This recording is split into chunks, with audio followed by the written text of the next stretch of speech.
And I oftentimes get up in the morning and I read some blogs and stuff, just news of stuff going on. So I get up this morning, and one of the first stories I read is this thing that's happened in Portland yesterday. Portland, our kids live in Portland, so we're up there all the time now. Anybody hear about what happened in Portland yesterday? There was this non-lethal civil disturbance, but not a riot. Didn't want to call it a riot. There was this riot in Portland yesterday. Arrests and injuries. The police used rubber bullets and tear gas. That's a riot.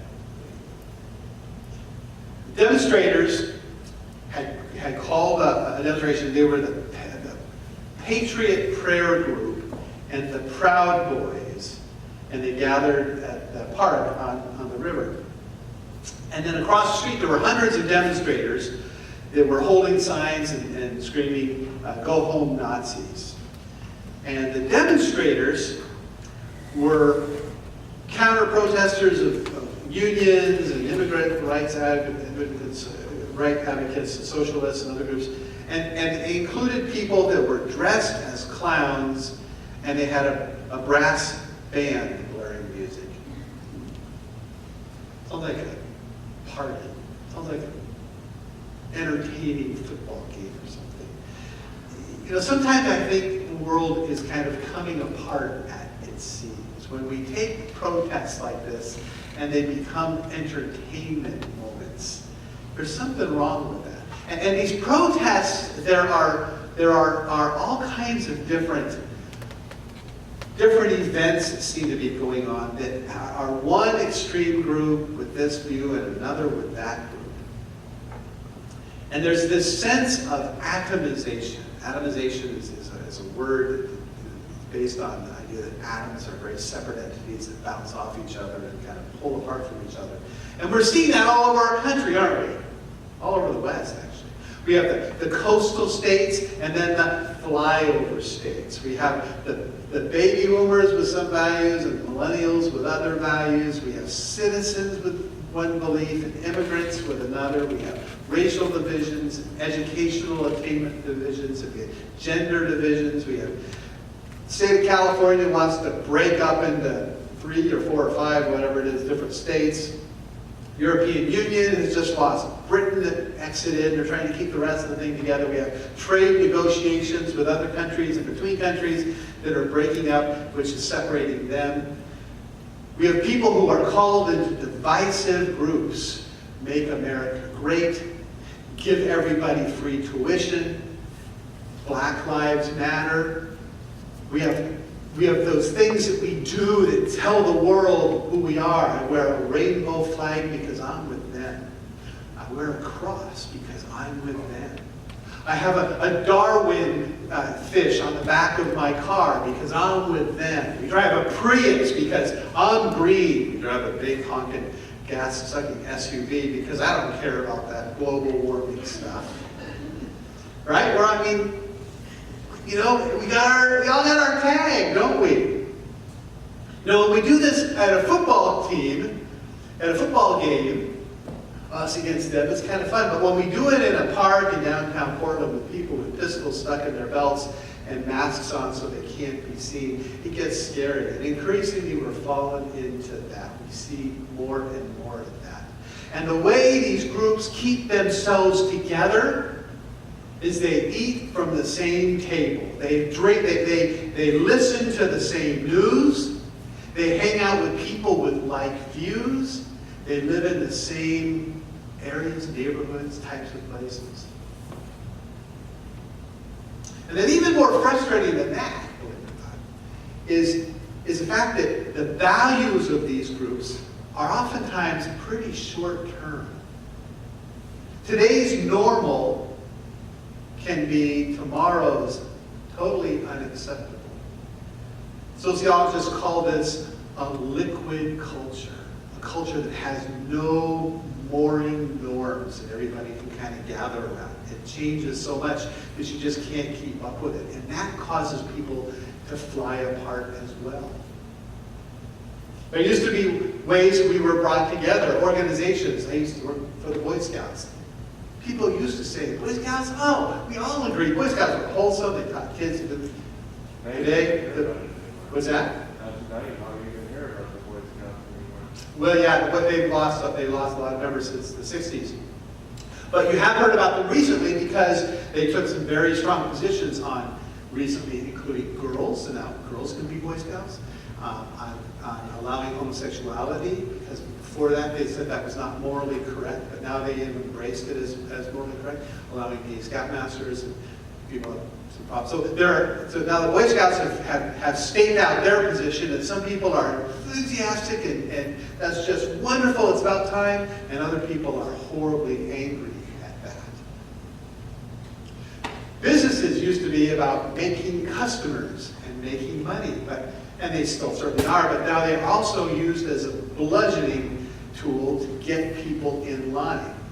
Just this last week, just this last week, the president of Papa John's quoted Colonel Sanders, something Colonel Sanders had quoted, he didn't say it, quoted something that Colonel Sanders said that was very inappropriate.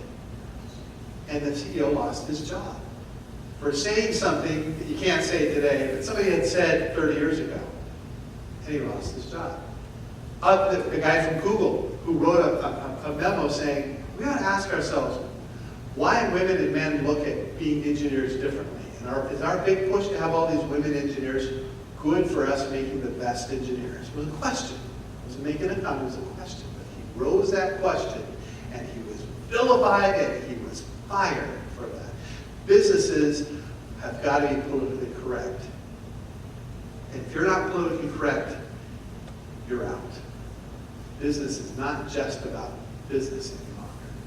And this is affecting families too, this division of people. There's a really creepy study done here recently that was done on Thanksgiving, about Thanksgiving. Right after the election of 2016, when Clinton-Trump contest, there was a lot of divisiveness in this country.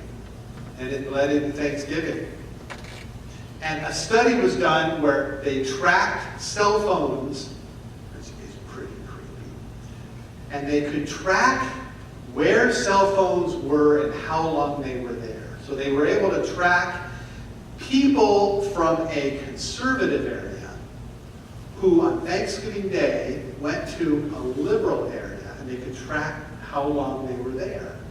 The same thing, liberal area to conservative area. In other words, they could track how long you went from your comfortable area to an area that was different for Thanksgiving holiday. And they found that normally people spend X number of minutes in Thanksgiving. They spent, after this election, they could tell by the cell phone usage, that people were spending between half an hour and an hour and a half less at Thanksgiving than before the election. This divisiveness is affecting families too. This divisiveness is real, it's damaging, it's expensive, and it's painful. And everybody we know is either been affected or going to be affected, and so will you. This is sad.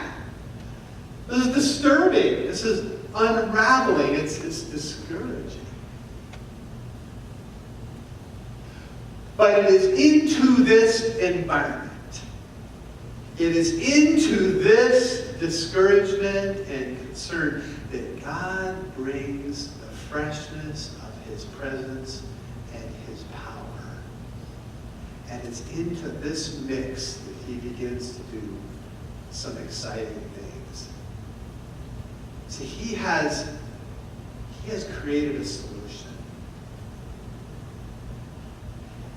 See, God has fed and nurtured and empowered a kind of people who see the world differently. A people who are already infiltrated into these organizations and businesses and families, and who are different, who see the world and think in uncommon ways. Christians. They reject the reason of man for the wisdom of God. They disregard the perceptions of the day for the truth of the ages. They set aside the passions of their own heart for the passion of God's heart. These people often don't agree with those around them, but show compassion for them anyway. They don't condemn a person because they're worthless, because of what they believe. They embrace them. They treat people as if their being is more important than their ideas. In the early days of this movement, they were called people of the way, and they were called peculiar. And that peculiarity had a cost, sometimes people's lives. But they were able to retain that peculiarity, to continue to be peculiar, because they were nourished by not the latest news broadcast or Twitter feed, not some celebrity with an idea and a following, not, in the words of Paul, those who take you captive by philosophy and empty deceit, but they were nourished by wisdom and truth and understanding, because they were nourished by the bread of life. And that's the bread we heard Jesus talk about today. Jesus said that bread is the very presence of God. Jesus said, it is I myself that is the bread of life.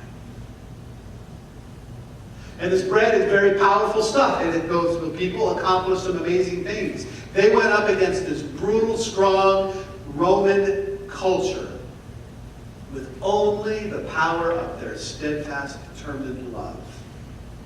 And those powerful overlords succumbed to them. There were only a few hundred people when Jesus died who were following him. And over the ages, that small group has grown into multi-billions of people. We are those people sustained by the bread of life, by his word, by the community we have, by the bread and wine, body and blood we take today. We are the people God equipped to listen to unbelievable views and respectfully disagree. We are the people equipped to be present at these extreme conversations and not encourage them. We are the people who are given a heart and care about why these people are hurting so much and live differently, that they might see that there's hope beyond their pain.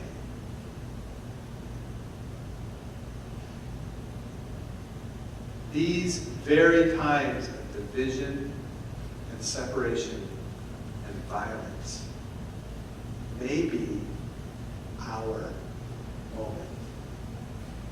They may be our call to a place and a time in history when God demonstrates his presence. We may be being called to a very special role. And we are ready because we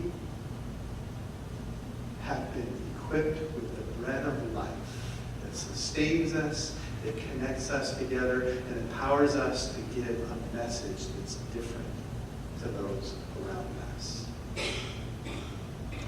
The challenges today are no different than they were 2,000 years ago.